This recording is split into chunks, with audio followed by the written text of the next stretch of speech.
to my best self. So anyways, I do believe Lynn is going to go first, so she's the winner of the wrestling contest. I'm an addict. My name's Lynn. Hi, Lynn. Oh, wow. Okay. I just came from that meeting downstairs, and I was crying from the circle, from the energy. I was very overwhelmed by the love in the room. Yeah, resentment's keeping me from my best self. It's funny. I got a call from a member who's on the subcommittee for programming, and she's also a very good friend of mine. And she knows me really well. I've been around a while, and she's been around almost as long, and so she knows me really well. And she had to sort of give me a prelude to why I was going to be speaking on resentments. And it was funny. Anyways, she sort of gingerly, reminded me that I've had the opportunity to speak lots of times, and I've worked through lots of resentments through my recovery, and that basically she wanted me to know that it wasn't about me. And I said, okay.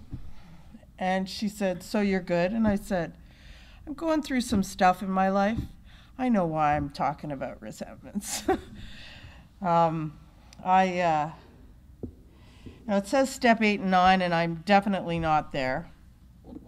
Right now, I'm writing a 4th on my anger. I've actually never written a 4th on my anger. I've acknowledged my anger.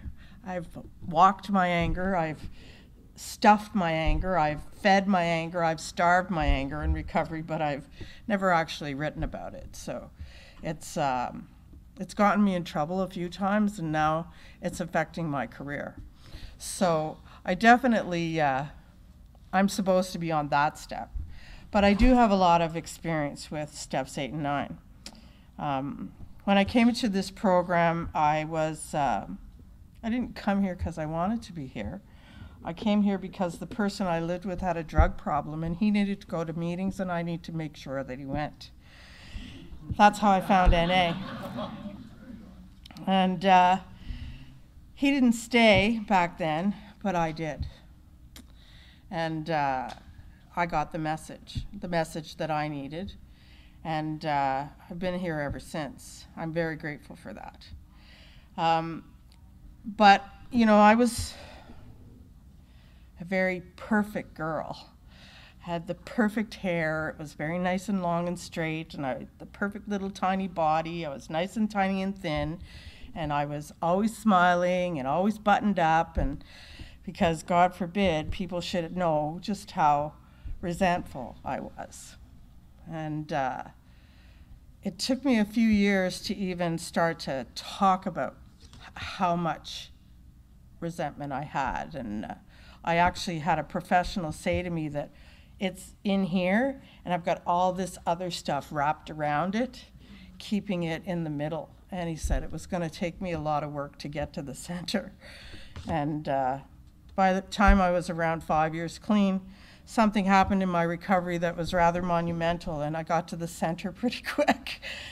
I was married and divorced in recovery, and it was a very messy ending. So, of course, I got very in touch with my anger, and very in touch with how angry I was at the world.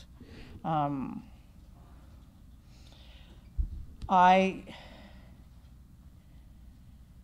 didn't realize back then that part of why I resented things was because of my fear and because of my hurt. I didn't know that it was about my fear. I was so afraid you guys would find out why somebody would leave me. That I just wore this stuff and wore it like an armor. And,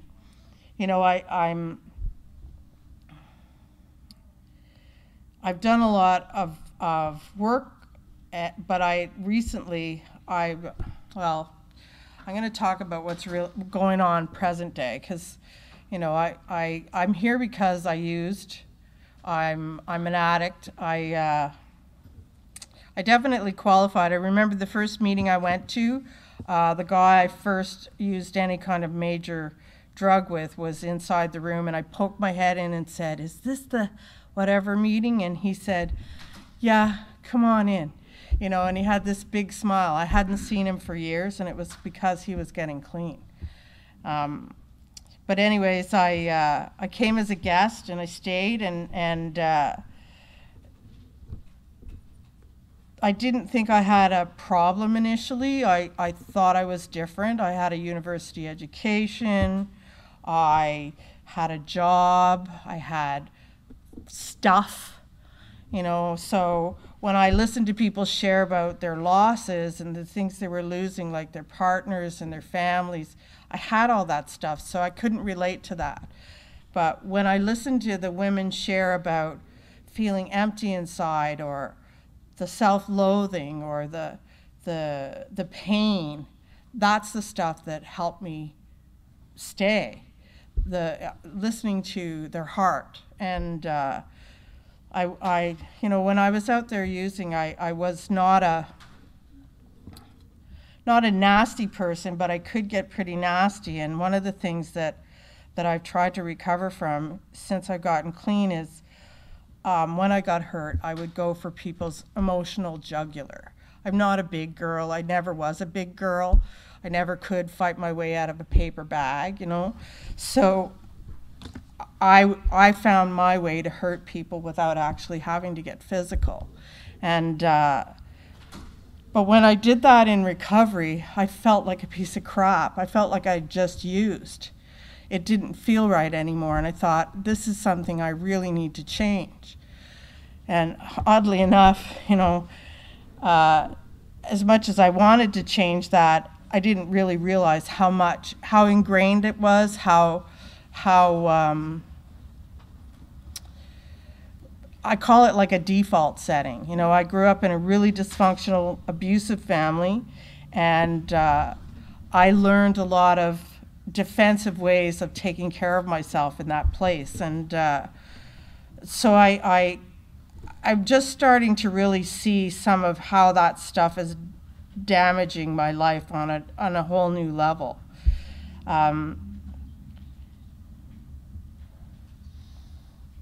I'm going to talk about what's going on today, because that's the stuff that I recognize I recognize that I needed to talk on this topic. About 2 years ago, I've been working for a place. I got a job in a place that I didn't want to work for, but I needed a job. I was 50 years old. I got let go from the federal government, and I needed a job. The one job that I didn't try to apply for, but I had to apply for, because my EI person, my employment insurance person, said, you have to apply for jobs. So I applied for this job just because I had to. I got that job. It's in a field that I didn't want to work in. And I started working there, and within a month, I was already in conflict with people. And it had a lot to do with, one of the things that I'm recognizing today is that if I feel disrespected, if I feel dismissed, if I feel mistreated, I get really angry. And in the professional workplace, you're not allowed to express that the way that I know how to. You know, I don't mind saying, fuck you. I have done that in the workplace, and it doesn't go very well. So I was trying not to do that here. I've also taken an awful lot of assertiveness courses, but and communication courses, so I get really good with words with people. And that also doesn't go very well, because although I'm assertive with my mouth, my body language is very aggressive. So it's not coming off assertive. It's like just do this, you know? And so anyways, there's new legislation in Ontario. It's harassment legislation. And I said something that somebody didn't like hearing, and I raised my voice an octave. And they filed a harassment complaint against me. I had done all the work for work, you know, the little webinar you do, and you do the online test, and it tells you passed, that you understand what harassment is. But I didn't really, because I kept banging heads with the HR department about why I was the bad guy. And so they gave me a warning. And then I got a new boss. And he was an untrained professional who knows nothing about my field of work. And he's about 10 years younger than me. So he's a little young upstart. He's a technical writer, knows nothing about information management. So we started to bang heads right from the get-go. And of course, I lost my temper again. Only he didn't know that we should stop talking. And I said, please stop talking. And he wasn't listening, so I stormed out of my office and slammed the door behind me. He went running to HR, and he filed a complaint against me. So now I'm in really big trouble. I've been a bad girlie, and there's a letter in my file. I'm really lucky, or I believe I'm higher powered. I was at Ottawa has a thing called, we have a Gratitude Day celebration every September. It's the anniversary of Ottawa's birth of NA.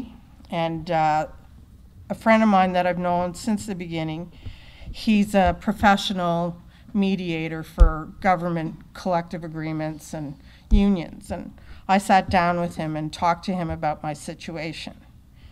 And he said that he could help me. He couldn't come into my work, but he could help me outside to help me with what was going on. And that was a start, you know, to try to figure out. But I was missing the point, because we're not very well people. We hear what we want to hear, right? So I kept missing the point.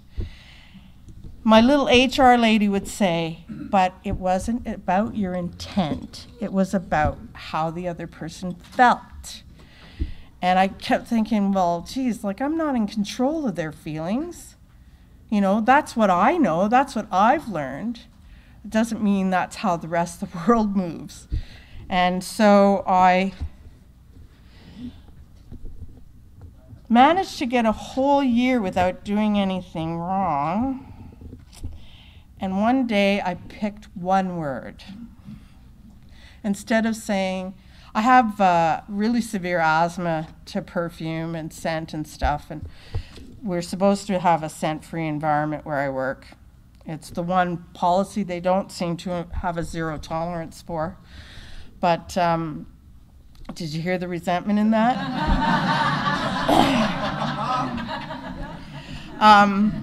Yeah, and I've let them know that a few times too. I used the word, you make me want to puke, instead of, I feel nauseous around you. And as soon as it was out of my mouth, I went, oh, I'm in trouble again. Because it's not professional, you know? And in my mind, I'm going, you guys are already getting a better me. Trust me. But it's still not a good enough me in the professional world. So this time it's strike number 3, right? And I'm in a lot of trouble. I'm now on probation. Once a month I meet with my manager and tell him how I'm beating myself up. What I'm truly doing, though, is I'm doing some step work and looking at this stuff. And I'm doing a lot of sort of webinars and stuff with our employee assistance program. And in there, they have a webinar on harassment and bullying. And it made sense to me. It talked regular language. And they had this perfect example of this guy who is in an office and he's a bit of a nerd, wears glasses, and you know, he goes to Comic-Con, and he's that guy. And how there's this really charismatic man in this same office who invites him to all the lunches and says, oh, come on, you know, and he makes, we're not going to wear your Superman suit today, just come to lunch, and makes fun of him every time. And then there's the question, so is this harassment, is this bullying, or is this just, you know, having fun? How does this guy feel? And I thought, well, I've been that guy. Maybe not the geek, but I've been that guy. And it starts to really wear down. It erodes you, your soul. And I got it. I got the message. And then I got a flood of memories. And I thought, wait a minute, I'm 20-some years clean. Where the fuck does this shit come from?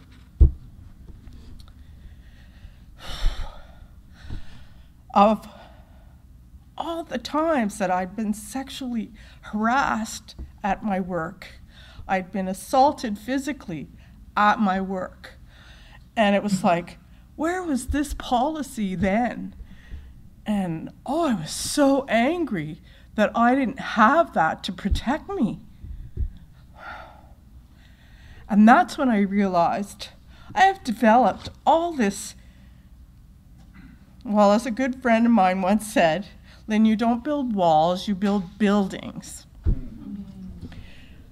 These defense mechanisms of, you know, assertive, aggressive talk, and I literally cut people off when they're trying to talk to me and nip it in the bud, or I over-intellectualize and sort of spin their head around, and they, you know, it's mind-fucking, but, you know, just, you know, so they're all of a sudden to blame, right? And I realized, like, this is what I do. I am a bully. Not my understanding of a bully, but I do things that are not okay in this new world. And they're my defects of character. These are the things that I picked up as that little street kid who wasn't getting taught that she had value and that shouldn't have happened to you. She got a different message: figure out how to protect yourself. And I do that in the office, and I don't even know I'm doing it until I get in trouble.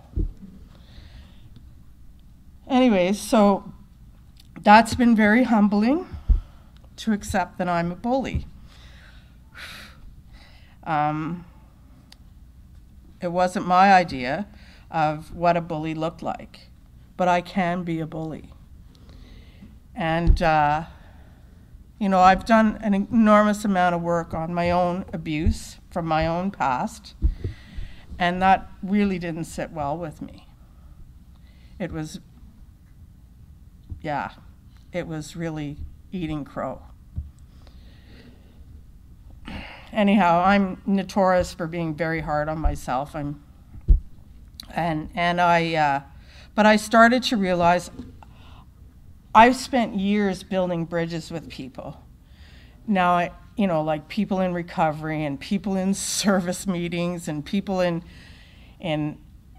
my, even interacting with my own family.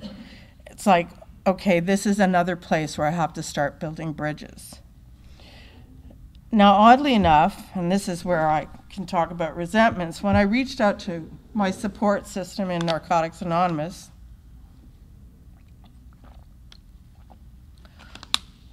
I wasn't getting the help that I thought I should get. I thought my sponsor was going to be loving and supportive. I thought my friends were going to listen to my bullshit, but they didn't give me what I was looking for. And I got angry. I felt hurt, but I was also afraid. I realized I was afraid for the first time in a long time in my recovery. And I thought, well, I have to do something. I can't afford to lose my job. I'm getting too old for that. And I am my breadwinner. So what do I do? Well, I met a man, a professional, at a conflict resolution seminar that I got sent on by work. You know, when he introduced himself at the seminar, he said, I'm an A-type personality and I sometimes piss people off. Can anybody here relate? And I stuck up my hand. And he said, thank you for being honest. We made an instant rapport, and I connected to him through LinkedIn. I said, I'm in trouble. I need help, because that's what you taught me, to ask for help. And he said, I have an hour on Monday. Like, this is a guy who charges hundreds of dollars an hour for his advice. He said, I have an hour on Monday on my lunch. Do you want to have lunch over the phone and tell me what's going on? I said, absolutely. I told him the truth. I told him who I am. I told him my history. And before I got into the problem, I said, I'm 26 years clean. And he said, stop. I said, okay. He said, can we just stop and celebrate that for a minute?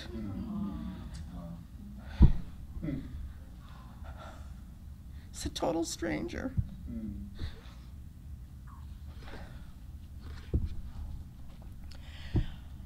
And I went, okay. I don't feel like celebrating. And he said, that's okay. He said, I think it's important and we're going to stop and acknowledge it. He said, I can't imagine what you've overcome to be the girl who says puke.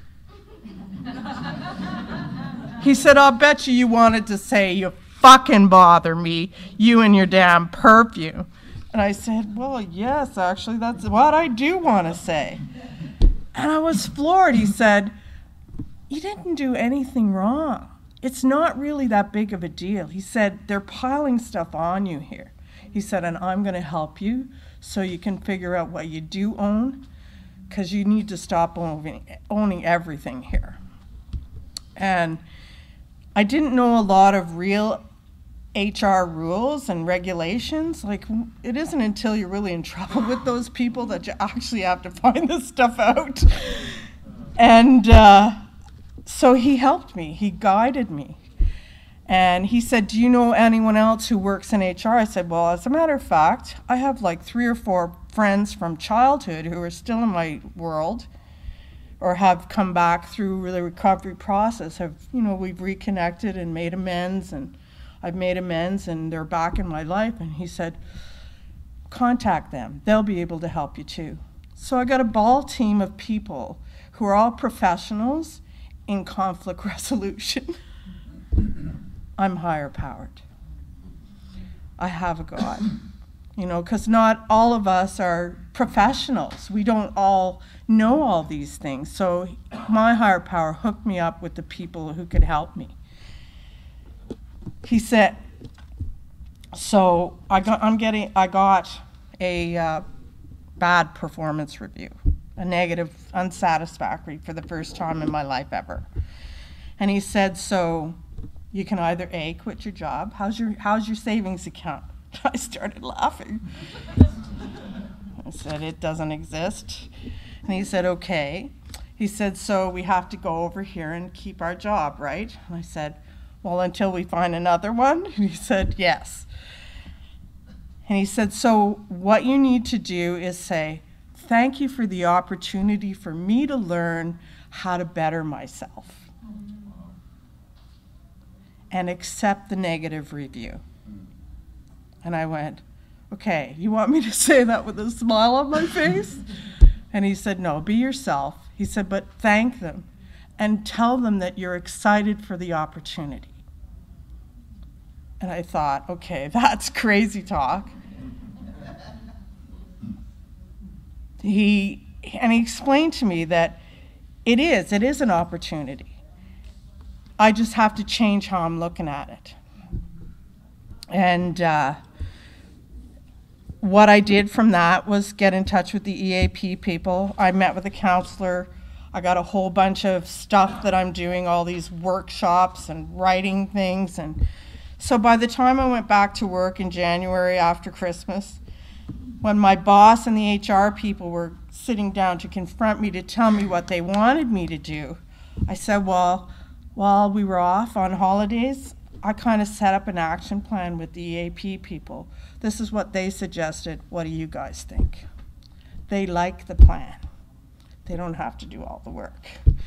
They like the plan, and that's what I'm doing. Now, the hard part is, and that's kind of, I guess, where we get into step 9, why I'm not there yet, is I have to sit in a room with each of the individuals who filed a complaint against me at some point, one at a time, not all on the same day either, and let them take my inventory. That's what's been suggested to me by this man, and I trust him. He wants to help me. And say nothing until they're finished, thank them for their feedback, and take it to my safe people and only own what I need to own and decide what I want to do with that, how I want to build the bridge. And it's like, wow, that's coming up in June. I'm not looking forward to it, I'll be honest. But I have a feeling it's going to be really good for me. Because that's kind of what they did to me in treatment. It's kind of what my sponsor has had to do to me to get me to notice some of my defects of character. It's kind of what my peers have had to tell me in service meetings when I've been too controlling. It's kind of what I learned here. Now, you guys do it with love. Okay, well, not everybody. But one of the things the HR lady said to me is, Lynn, you'll be surprised how forgiving people are. And I said to her, yeah, I got to get to a place where I trust that statement. And that's what I know from this work, is what I'm finding is how much I don't trust other people. You know, a few years ago, I looked up the word trust in the Oxford English Dictionary because I'm a little anal like that. And I wrote it down, the definition. And that was the first time I realized how much I don't trust when I read the actual definition. I don't trust big time. I want people to trust me. I want them to love me. And I don't even give that. So I'm getting another opportunity to peel that onion and open myself up a little more. And in the meantime, I have been practicing some of the stuff I'm learning. And I feel very uncomfortable. You know, I learned a long time ago in Narcotics Anonymous, comfort the disturbed and disturb the comfortable. I've been comfortable for a while. It shows on my hips. So now I'm uncomfortable. I'm very uncomfortable. I'm being vulnerable. One of the things that was suggested to me is let the people I work with know who I really am. Last year I lost my dad. I didn't want them to tell anybody. I have 2 cats, and okay, I'm a cat person. I don't have children. I have 2 cats that have very serious medical issues. I got my identity stolen. I had to move out of the place I had lived for 22 years. And I got a harassment complaint filed against me that put me in big trouble, all within 6 months. That was the end of last year. This year, I've been doing this work, and I took a law course, oddly enough, learning a few things. But I think the thing that I recognize doing this work is I have resented stuff at work. I've been talking to bosses for a while, especially my immediate boss. But since I got there, there's been a lot of things that are very difficult, and I've been asking them to help me have better interactions with my colleagues. I'm the girl who has to say no in the office. I'm a copyright specialist. Okay, I have to tell people, no, you can't do that, that's against the law. No, you can't do that, that's against the law. People don't like to hear that. They want to be able to do what they want. It created a lot of negative dynamics. I asked them to write a policy for me, so I say, read the policy, it says no, not me. It's not personal. You know, I learned in our Narcotics Anonymous, sometimes we have to tell each other things like at a meeting, you have to say, please stop talking, you're interrupting, you know, and stuff like that. I'm just the messenger. It's not me. Well, I have to do that at work too. I'm the messenger, but it's not me, you know. But people started to take it as me. So there was already a negative dynamic happening when I started losing my temper. I just did an inventory on my anger for this workshop, and it said, have you gotten anything positive from your anger other than the negatives, which are alienation, isolation, loneliness, hurt, mistrust? Those are the things that I get out of being angry, you know. But I wrote, I did get one positive. You guys are finally listening. I had to get mad first. And I didn't not say that when I was in the next meeting with my boss. I said, I had to get mad first for you guys to even pay attention to my pain. It was unfortunate. But we're both learning something. The HR lady told me that she's never seen anyone actually have their inventory taken and not quit their job. And I thought, yeah, well, I'm a member of Narcotics Anonymous. When they tell me I need to change, I need to change, because if you don't change in this program, your clean date will. Thanks.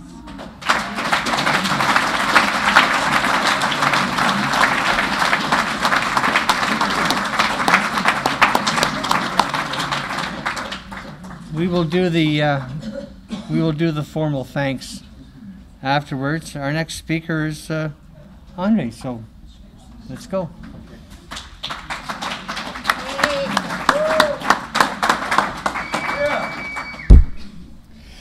I'm an addict. My name's Andre.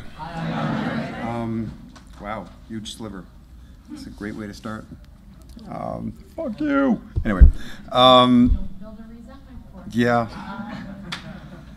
You know, I was asked at the last minute to fill in, and oddly enough, I'd been asked to speak as a French speaker when they were picking speakers, and I'd submitted a tape in English, and got a call and was offered to speak in French because I know how.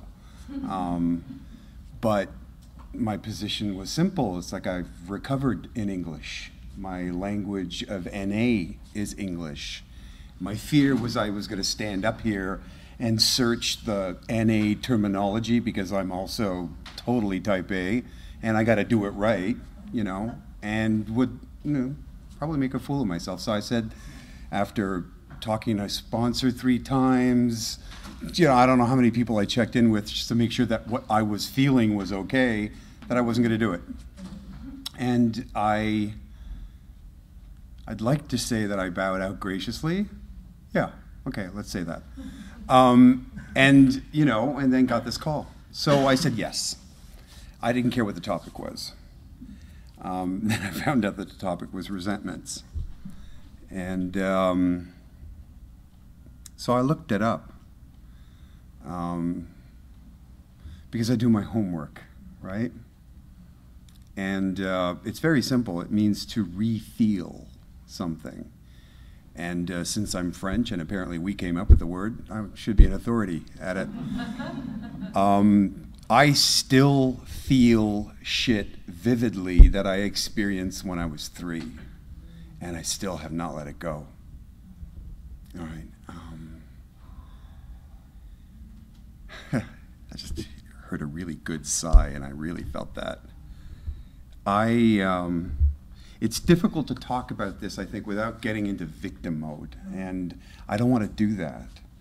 I've been a victim enough in my life, and I've had to actually get to a place where I can acknowledge that, and then take it to where I am today so that I could be safe with it, because speaking of the shame that I felt around having been treated the way I had often would get me stuck there.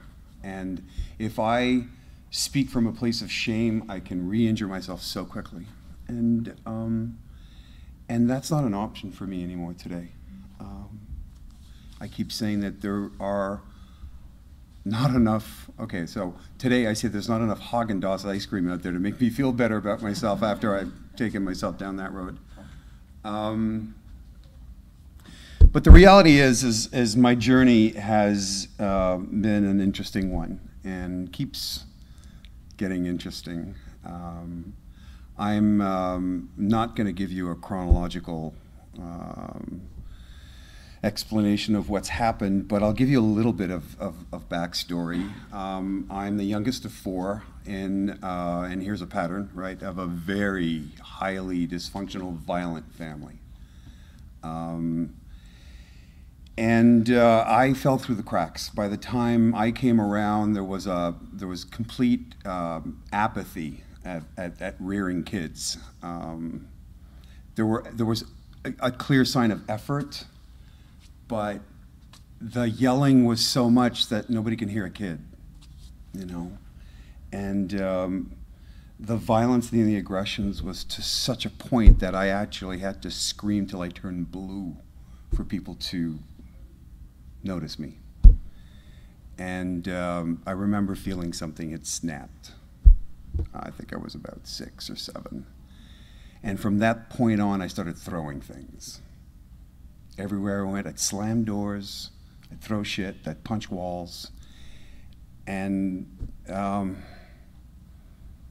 that seemed to be the default.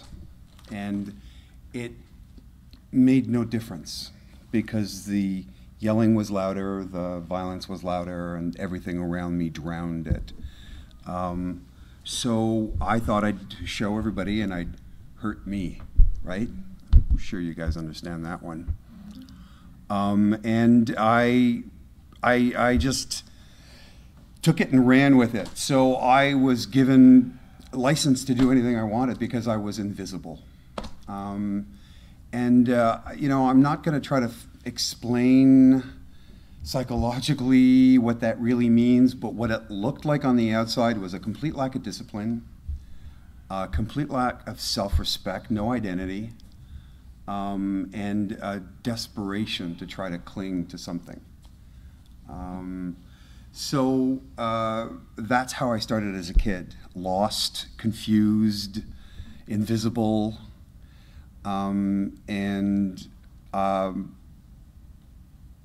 just a series of events of getting myself into all sorts of trouble and getting myself into anything I could so people could notice me.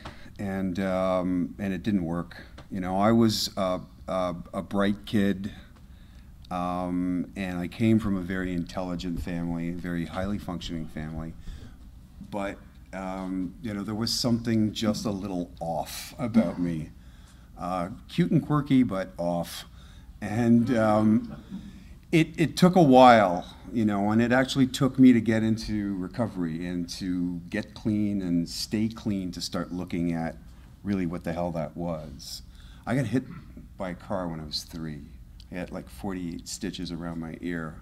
Today I found out that is a large part as to why I've been diagnosed with particular advanced stage of ADHD that made me see things completely different, made me behave completely different as a kid. And that's what made me, one of the things that made me as an oddball from the rest of the group. I was the kind of kid that liked to spin on the ground, the kind of kid that would play a song over and over and over and over, the kid that, whose brothers would yell at him fucking up the records. It was natural for me to seek pleasure, to seek quick, fast, instant pleasure, you know. A great precursor to being an addict, but it also created a lot of issues at school, and it created a lot of issues socially. I was the kind of person that people would say, I've had enough, can you leave now? You know, and I didn't understand what was going on. I was this kind of like happy, gregarious kid, which, you know, at times I still act like I am. And I thought, you know, ow, fuck, like what the fuck, you know? My mom was smart. My mom saw the amount of energy that I had. She strapped skates on me and threw me on the ice and made a career out of it. But at the end of the day, that was taken away from me because of circumstances. And at that time, there was a start of breakdown of everything that had temporarily been put in place that could offer me some stability. And then puberty hit, and that all fucking went through the window.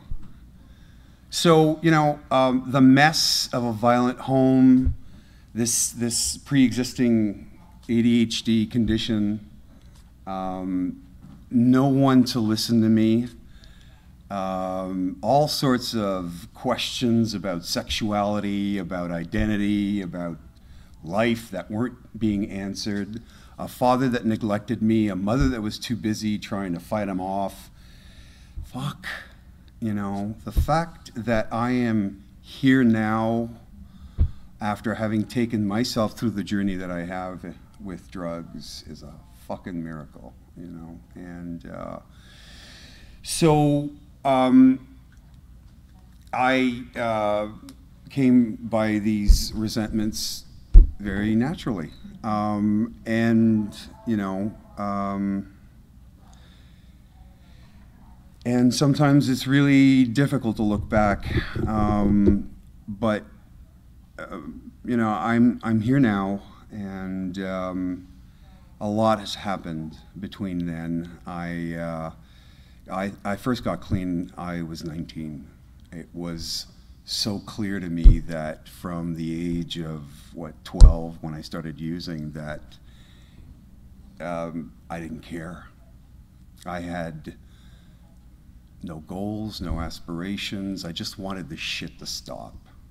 I just wanted the noise in my head to stop, the feelings that I didn't fit to stop. I just wanted to keep disappearing is what I remember feeling. I was 13, I OD'd. I remember seeing a bunch of pills and I just took a handful. Didn't think that this would kill me, but I didn't care to know what I was doing. What does that say, you know? I failed school. I was a good student, but I was in a high school of 4,000 students, and I started doing dope, and my grades started being affected, and no one thought to talk to my parents, and no parents were around to be talked to, right? They were either drunk or fighting each other off, or so I slipped through the cracks and got by, but never finished high school. I am the youngest of 4 whose sister had 2 degrees by the time I failed high school, whose brothers were both accepted at university at the ages of 16, whose father was a diplomat. I was a fuck-up. I was a fuck-up. I was a failure. I didn't fit. Nobody wanted me. Go away. Except when I had dope. Ooh. There you go. Now it's popular because I was creative in finding ways to get money, you know, and that's why shit in my life didn't make any sense, because I wasn't able to finish school. But give me a project like get money for dope, and holy shit, I got creative so fast, and I was good at it too. Really good. You know, so life happened, and I used and found ways and means to use more. And I remember the first time I used, I just dump a truckload of this shit on my front lawn, and I'll be happy, thank you very much, and I want nothing else, you know. While everybody was getting busy with their lives, I said, no, I'm cool, I'm good. But then the family broke up and wound up on welfare, and my mother decided to start dealing with her alcoholism. And I was in my last year of high school failing, and again, there was nobody around.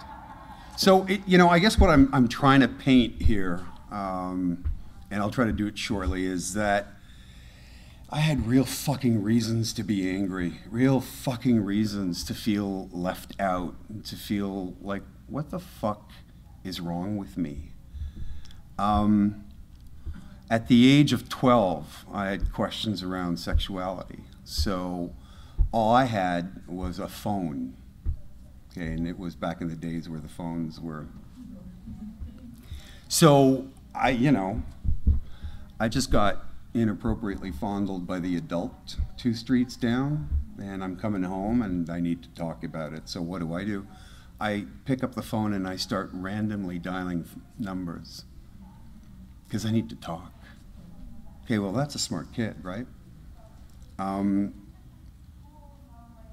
Somebody would answer, female voice, I'd hang up. Male voice, I'd wait. I so desperately wanted to talk to another man about what the fuck I was feeling that I was prepared to actually put myself through this. Wow, I don't believe I'm telling you guys this. Finally, one person stayed on the line with me, and through the curiosity, kind of started asking questions, and I so desperately wanted to talk that I devised a knock code, because I couldn't talk, couldn't say these things out loud. Who I dialed was a police psychologist that showed up at my home 2 days later after tapping the phone, and he was coming to offer help. This was the 70s. Don't think it was the kind of help I was kind of hoping I'd get. He informed my mother of what I'd done, and she just said to him, my son's not like that, I want you to leave, and left me alone in the living room. So, yeah, you know, a lost kid. What I do remember is this. I put my hand on my heart, and I looked up at the ceiling, and I said, listen, this can't be wrong. What I'm feeling, like I'm all alone with this. Nobody seems to be around. Nobody wants to answer any of my questions. I'm deciding that this is okay, right? And that's what I had to do in my life. I had to find decisions and make decisions on my own. And I made a lot of those decisions on my own. And I was going to show everybody that I can, you know, do it. And so don't fucking come and criticize me about my choices if you're not going to goddamn help me, right? That's what built to that place that I got in my life. That was like, fuck you if you're going to come and tell me that I'm doing something wrong. Can you pick up on the anger? You know? And I'm not even in touch with it because I don't want to be in touch with it. I get scared when I get in touch with it. I tried to get clean at 19. I stayed clean for 3 months, making a decision after a while that, okay, I've had enough of this. I'm only going to do organic shit, right? That lasted 6 years. I finally found the rooms of NA because NA didn't exist at the time. This is 1981 when I was 19. I found the rooms of NA in 1990 in Ottawa. And I'm so fucking grateful I did that.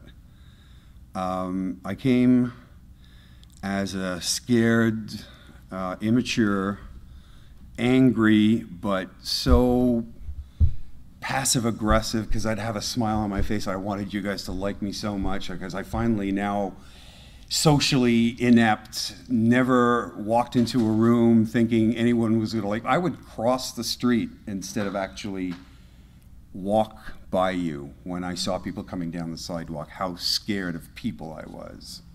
So, okay. So figure skating young gay boy comes into biker Ottawa NA 1990 when it was not politically correct. Yeah. Big HIV scare at the same time too. Yeah, good place to be. And I get clean. Yeah, you know, and I'm not telling anybody anything. And I'm like, you know, cool and relaxed, and I got this long flowing hair, and all the girls kind of like me, and I'm like, okay, this is good. Just hide, you know. But word got around because I had made that decision when I put my hand on my heart that this was not wrong. And although I didn't have to tell you, I didn't hide it. And word got around. And at my 3rd year celebration, I was on the city bus, and a member was on the bus, and he's like, hey, how's it going? It's good. He says, so, how's your disease?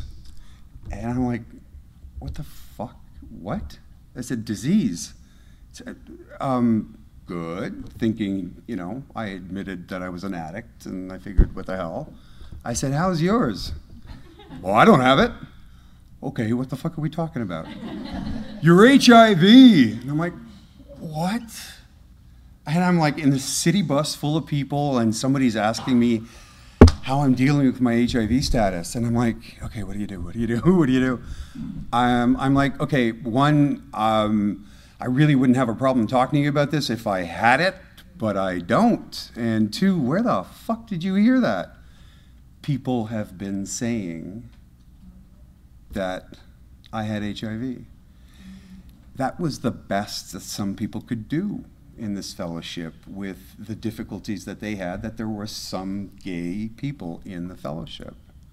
Now, obviously I'm talking about it, so I'm cool with it today. It made me leave NA. I copped the hugest resentment. Fuck you. Who the fuck are you to tell me that anything I do is wrong, and who the hell are you to take my inventory and start spreading rumors about me? That was it. You guys were out. You know.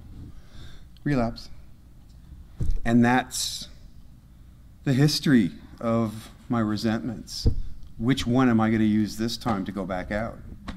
I'd get 2 years clean, come back, I'd go use for 4 months, 5 months, because I knew, you know, that I had admitted when I came into the rooms that using didn't work anymore, but living didn't work either, and I knew that before I came in. So what the fuck? I didn't know where to fit.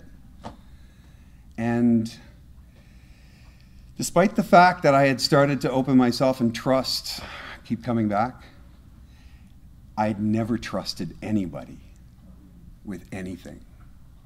So how the hell am I now supposed to trust people that would do this to me? But, you know, HP powered, yeah. I came back, and I tried again. And I got clean and stayed clean for another 2 years or something like that. And what was it this time? I don't know, OJ got acquitted? Fuck. You know, I really don't know what it was. Let me just say that it took up until 2005 for me to stop using these excuses that I could so easily go back to, that how I was feeling was your fault. Because that's what it was. I had been treated the way I did because it was my family's actions.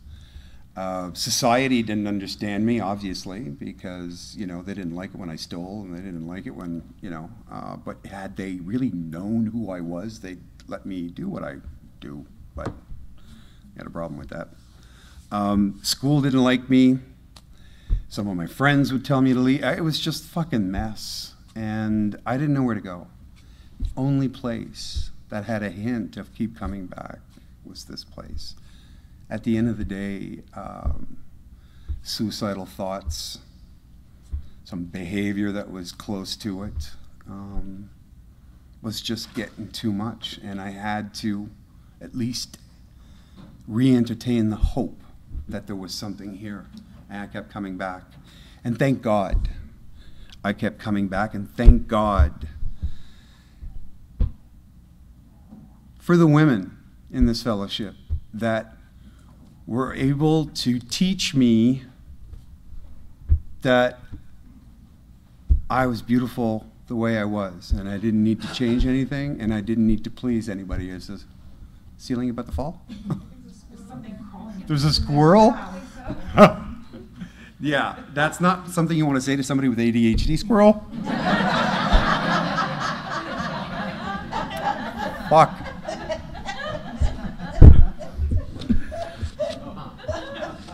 Squirrel. I heard that today. I'm like, oh, fuck, that is so me.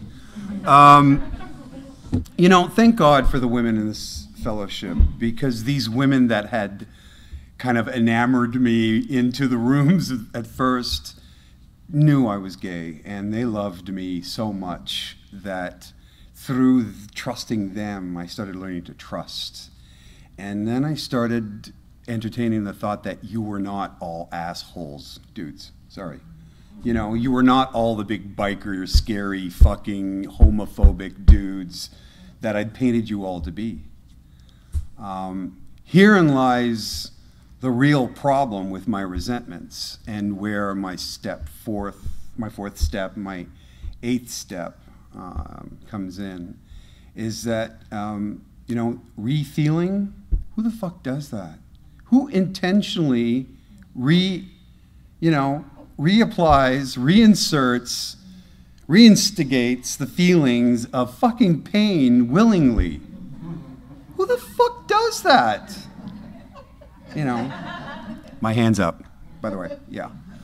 Yeah, so it was through staying clean, it was through being loved, it was through working my steps, it was through getting the sponsor that I have, that when I want to complain and bitch and whine about how people are treating me today, and look for support and, you know, empathy and sympathy, what I end up getting at the other end is, have you ever done that to somebody? I'm like, oh, fuck.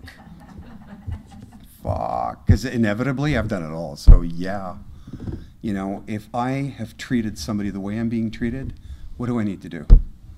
Forgive them. Why? I want to be forgiven.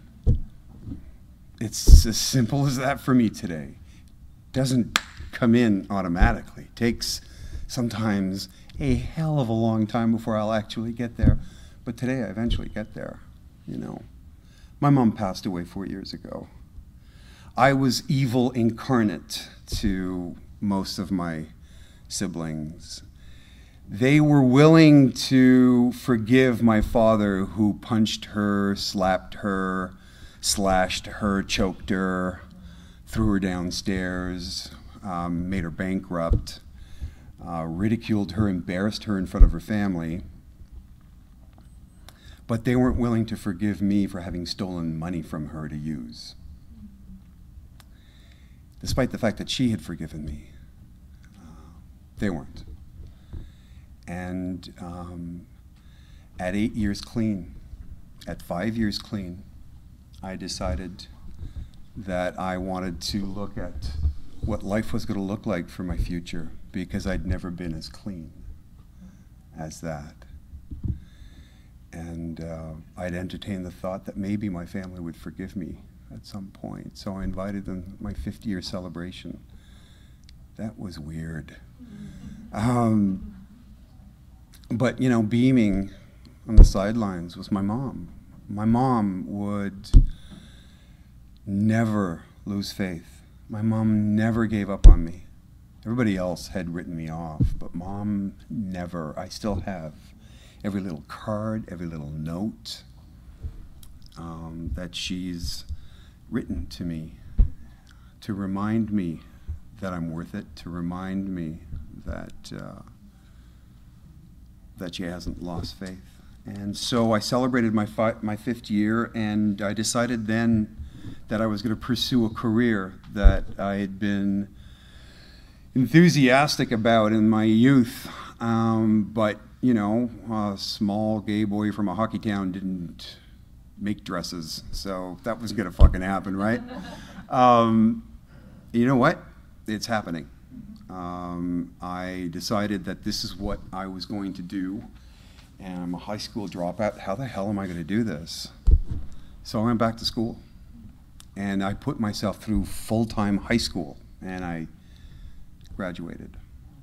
Thank you. I got myself an apprenticeship to see if this is what I want to do, and you know, God powered, because my HP put somebody in my path that actually, after a year, challenged me, invited me, supported me through kind of financing me to put a little mini collection together, and I sold $5,000 worth in one store the first time. Wow. I'm like, what the fuck? Sold out fashion show. My family was all there. Everybody witnessed it. And I was like, wow, okay, you know. So now what? Well, what about university? So I applied. I got in. I'm like, what the fuck? Okay.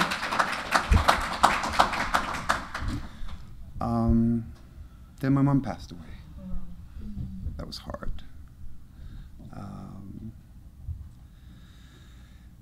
At the end of this little mini collection, reality kicked in that you know, that left a trail of destruction in my using, which included questionable credit, no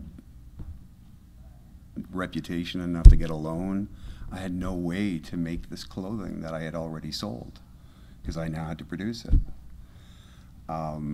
To make that first collection that I showed, which were just showpieces, I had to put everything on credit cards. My sister has an MBA. My brother Al has an MBA. My other brother is a master's in physics. They all have secondary degrees in something else. So I turned to them to help me look at my books and say, you know, how can I do this? My sister's advice was to go delinquent on my visa payments, that it was hopeless and that I should give up my dream. And I'm like, and the thing that was really surprising was that the way she did it was that she invited me to her home and left me alone with her husband, who took my inventory and berated me for having a cell phone. How the hell can you afford that? And berated me for this. And you know what I did? I did what was recommended to do, was to just say nothing and listen. I asked for their help. How rude would it be for me to not listen?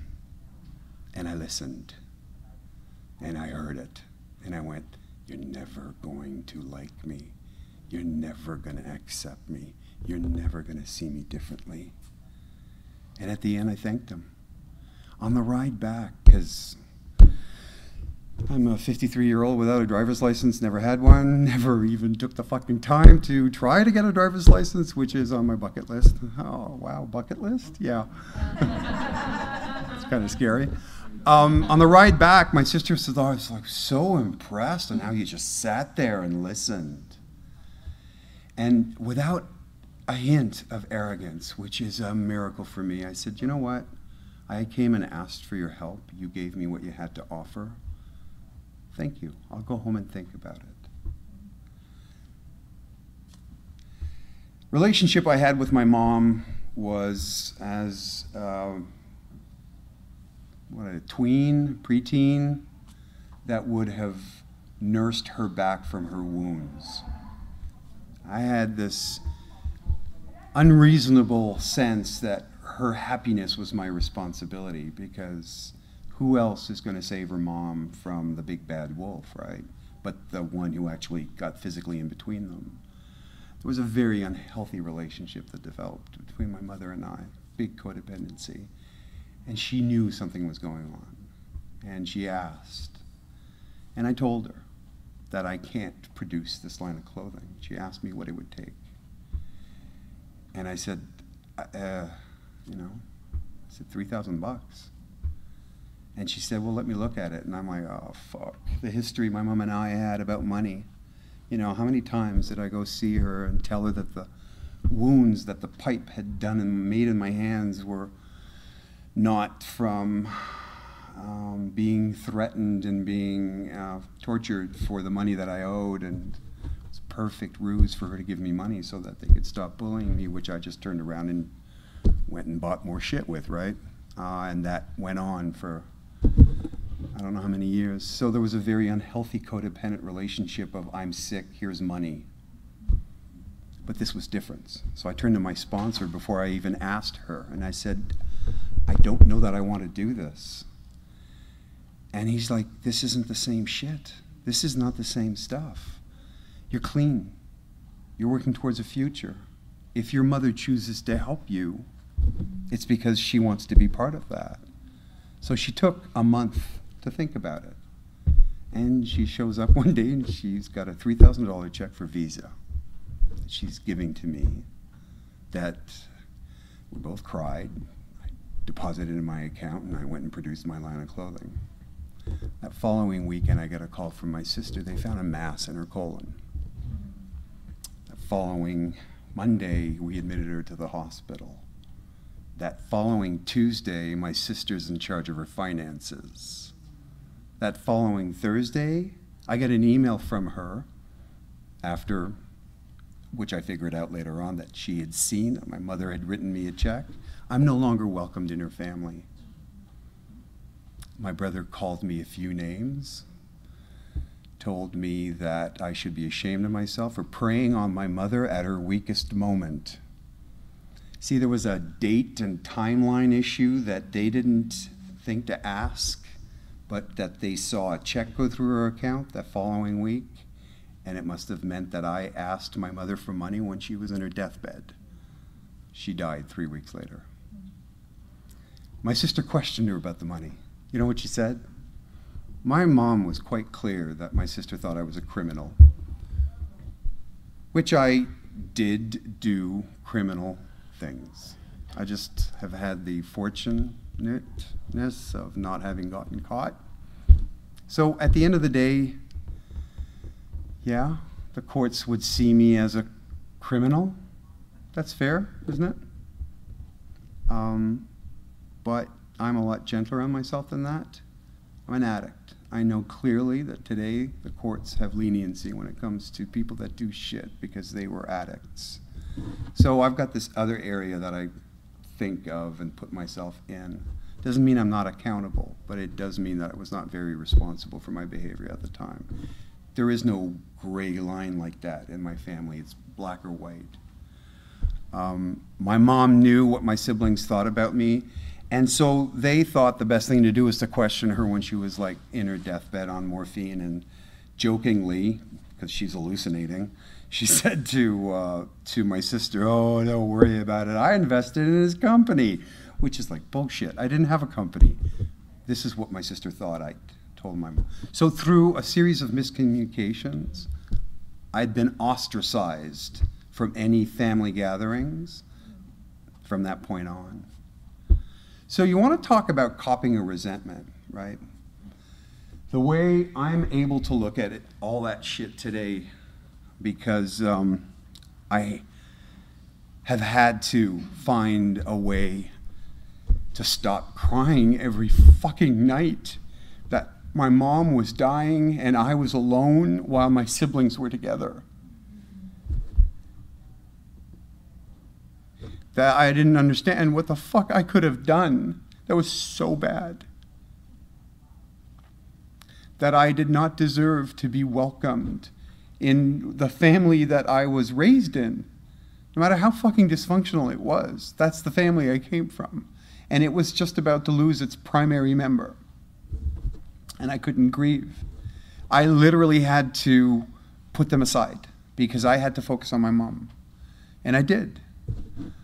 But it was hell every night after, spending the day in the hospital with her. I'd go home and I'd cry myself to sleep because I didn't believe what the fuck was going on. So I didn't know how to deal with this. And today what that looks like for me is I wake up and I have an argument in my head with my sister that I'm trying to convince her that I'm not the person she thinks I am. Or that I'm having, you know, a debate with my brother that he's wrong, or, you know, there's nothing worse for me than dead silence, and that's what I got from them. I got no explanation, no side of the story. So yeah, I didn't know what to do with this, and still there are times I don't know what to do with this, but at the end of the day, I'm the one left with these horrible feelings that I keep bringing back up. I'm in my second year university. And, you know, if you even knew just a little more detail of my life, you'd really know how much of a fucking miracle this is. Because right in the middle of doing my high school, I received my official ADHD diagnosis. And it was only at that time that now a slew of tools became available to me that made university possible. And where I get this fight inside of me that I'm worth it and that I need to be vocal and ask for the things that I need to be able to get to where I want to get, I have no fucking idea. I don't know if it's, maybe I'll get to a place where I'm going to be grateful for the oppression that I've experienced as a kid. Maybe I'll get to a place where I'll be grateful for everything that's happened to me, and I'm starting to get there. God willing, will be 10 years clean December 26th. And I'm saying that mainly because I am just starting to touch on healing those parts in my life that have been taking me down. I've been walking around 10 years with this feeling that there is something wrong at the core of me when there isn't anything wrong with me. I'm just an addict with a couple of other disorders and letters at the end. And, you know, I've had to talk about it, and I'm talking about it, and I'm still talking about it, and whatever. But what I'm mainly grateful for today is that as a recovering addict that works an honest program to the best of his ability, and has a loving relationship with members in this room and a sponsor that I wouldn't change for the world. I take what I read and what I listen to in these rooms seriously. And what has helped me today with resentments are the lines that we are responsible for our recovery, not for our disease. So forget about what's happened, just accept that it's happened, and how do we deal with it? I can only take responsibility for what I'm doing to me. There's nobody hurting me today. There's nobody doing what they did to me as a kid. There's nobody yelling at me because I got away from them. Why is it still in my head? It's because I'm willingly doing that to myself, and now I see that today. How do I deal with that? Forgive I must. Forget I'll never. But forgive I must. I have to try and remind myself that that's the solution to this, right? And how the hell am I going to do this? Well, gee, okay. How did I forgive my father? He's an alcoholic. He would go into blackouts. Okay, this is where my sponsor comes in. Have you ever done that? Have I ever blacked out? Fuck yeah. Have I ever done shit that's been criminal, irresponsible, amoral? Fuck yeah. Shameful? Yeah. What do I want? I want to be forgiven. Okay. Before I can be forgiven, golden rule, I've got to offer it. I've got to be willing to offer it. I'm not around my father. I can't see my father. I spend one day with my father. I have nightmares of people throwing grenades at me. That's the way it is. That's called PTSD. I acknowledge that today. I am so cool with that today. So, no, you're not coming back in my life. Do I love my father? I don't know yet. I don't know yet. I don't know yet. But do I forgive him? Hell yeah. You're done. You know. Now I'm working on forgiving my siblings, because guess what? You're the fucked up one. You've had it worse than us. You know, those messages I got from them as a kid, lies. Yeah, what's the best way to not deal with the shit you're dealing with? Is point to somebody else's shit. Scapegoating. It took me years to learn that that's a natural coping skill for kids in the violent homes.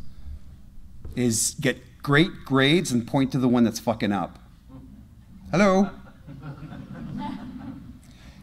They do it today. They tell me who they are today. I got one brother that I'm in good relations with, and I got a text from him. Just visited mom's grave. You know how much I hate doing that. I don't like feeling those feelings. There it is. They see me. They have to acknowledge that there was dysfunction. Because fuck, I've tried to kill myself all my life.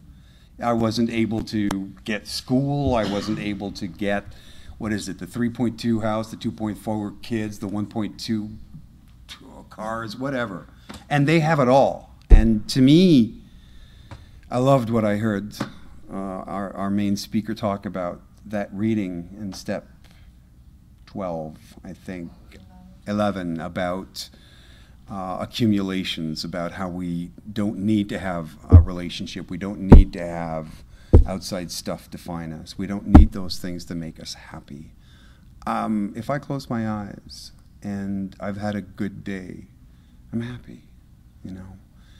So why do I want somebody to willingly take that away from me, which is what I do anytime I entertain the thought of bringing back an old feeling, an old memory.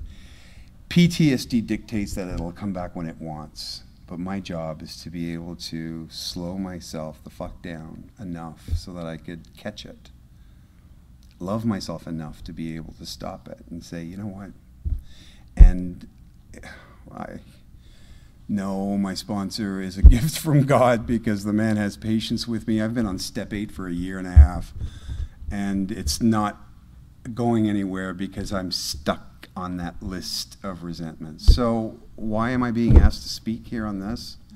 I guess I need to get back to my 8th step work. Fuck, didn't want to do that. So one last little bit, and this will give you a little bit of my beautiful mind frame on this, is I was diagnosed with leukemia last year. Yeah, I know, sucks. But it's the good kind. What the fuck? That's what they said to me. I'm like, I'm not there yet. Yeah, slow it down. So I went for chemo in December. I'm having a surreal moment right now, sharing that with you guys, because it's still sometimes like not real. And I had some pretty serious side effects from that. I developed sepsis, which is a blood infection, pneumonia. I caught an intestinal superbug. I had a severe reaction to these 3 fucking, I've never been an IV user, and here I am in bed with like stereo fucking antibiotics. I'm like, what the fuck? And 3 weeks of that, the day after they released me, I'm back at Toronto and I'm about to start school. What the fuck, you know? I just finished my 2nd year and I got some pretty decent grades, despite the fact. And it is the good kind. There's a 95% remission rate, and I'm back on the upswing. And what would this look like if I was using? You know, what would this look like if I still used those resentments as excuses to go back out there and harm me because I needed to show you what you did to me? So, on that note, I'm a very grateful recovering addict. Thanks.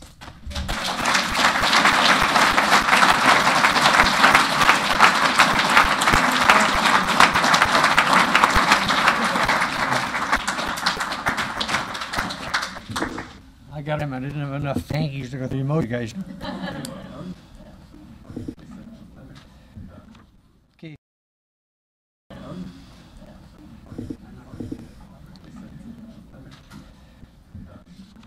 Okay. For my best self. So, anyways, I do believe Lynn is going to go first. So, she's the winner of the wrestling contest. I'm an addict. My name's Lynn. Oh, wow. Okay. I just came from that meeting downstairs and I was crying from the circle, from the energy. I was very overwhelmed by the love in the room. Yeah, resentment's keeping me from my best self.